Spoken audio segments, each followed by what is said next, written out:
The Uni Knot, the Mac Daddy of all knots. Everyone freaking loves this knot. Well, everyone in America actually. I'm going to cover that story in the overview, but I can't believe how many people in the States use this knot. I've fished in a few places there. They guys freaking love the freaking Uni Knot. Over here they call it the Grinner Knot or the Duncan Loop. Duncan Loop, I think they call it in America as well. Anyway, I'm waffling again, but the Uni Knot, the Mac Daddy, this thing does it all.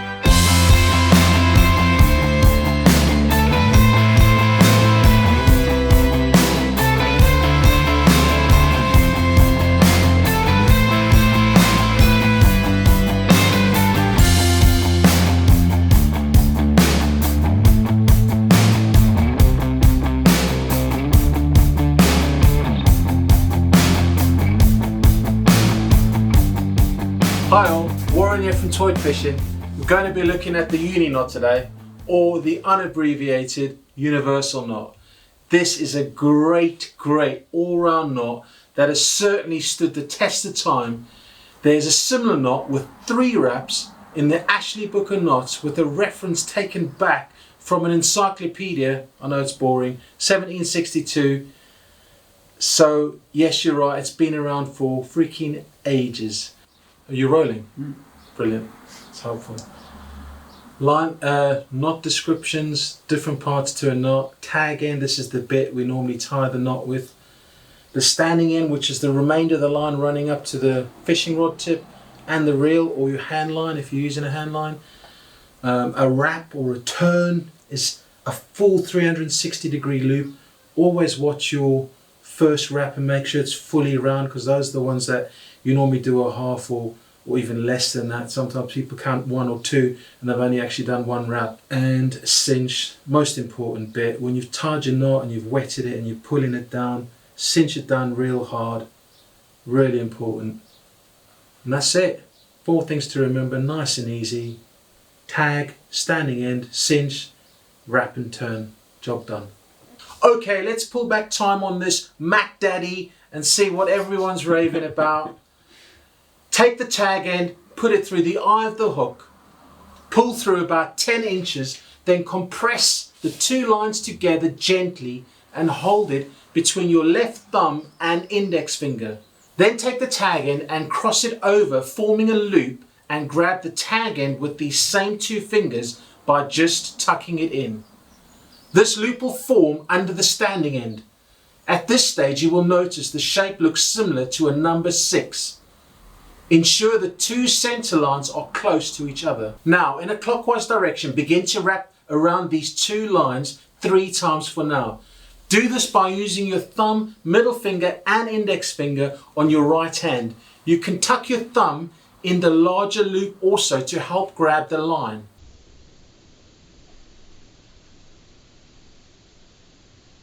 One, 2, and 3. Then take the tag end and pull the knot so it gathers together to form a small enough knot to fit in your mouth. It should not be tight at this point. Then wet the knot with saliva for lubrication. Then pull the tag end until the knot begins to tighten almost completely on the standing end. You will notice the lower end of the knot begin to unwind and wind back up the knot. I use an index finger in the loop by the hook and a pliers here on thicker lines. On thin lines you'll be able to simply draw it closed, but not fully. Sometimes at this point I just add an extra bit of saliva to the lower section of the line just to help it move slowly.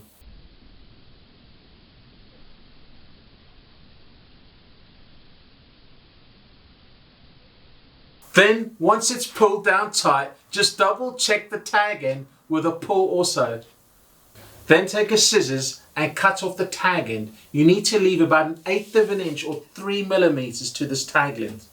So that's it, the Uni Knot. What a fantastic knot. Just remember, the key is to ensure the knot is cinched almost entirely by just pulling the tag end.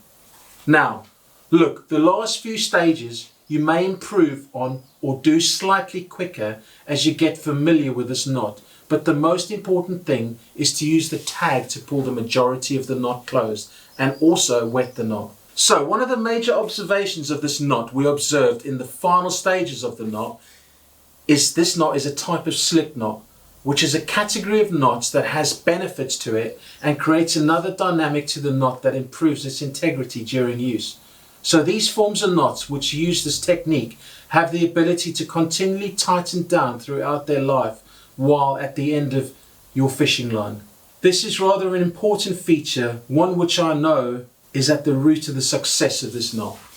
On the other side of the spectrum is the knots you tie, which are stationary and will not have this continual tightening concept built in.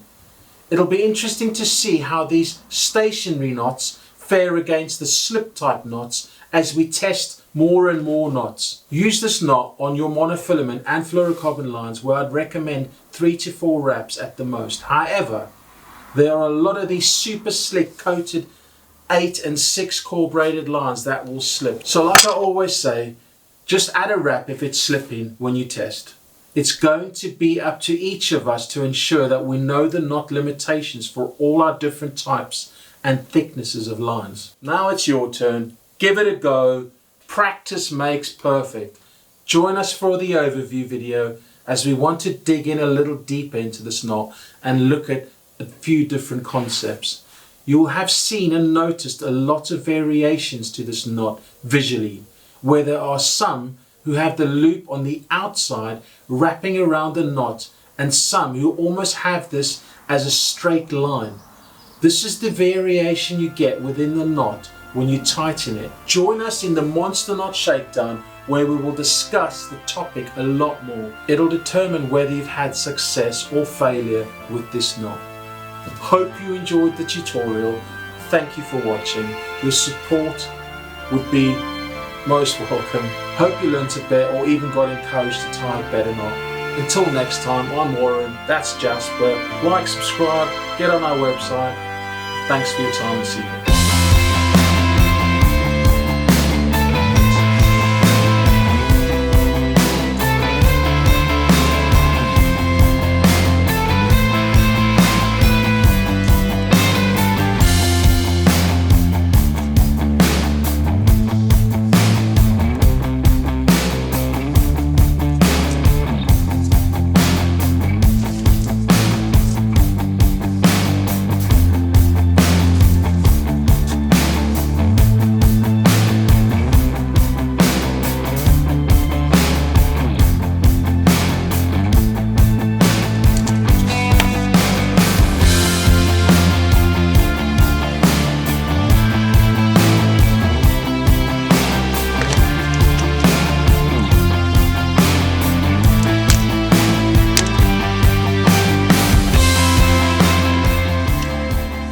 The Uni Knot, something different, new knot to look at. This knot is so popular.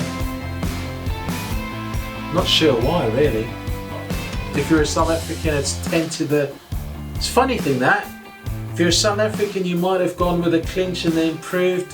If you're American, you've definitely gone with the Duncan Loop, or they call it the Universal Knot, the Uni Knot. Same knot, even called the Grinner Knot. How many names has this knot got? Anyway, it's been around for ages. Check out our overview after this. Join us for a cup of tea. I'm literally going to rattle off loads of names of this knot's called. It's ridiculous how many names. I think this knot's been around for like forever. Some bad stories about the knot as well. Not literally about the knot, but what the knot's done. That would be interesting to look at. Again, I'm waffling.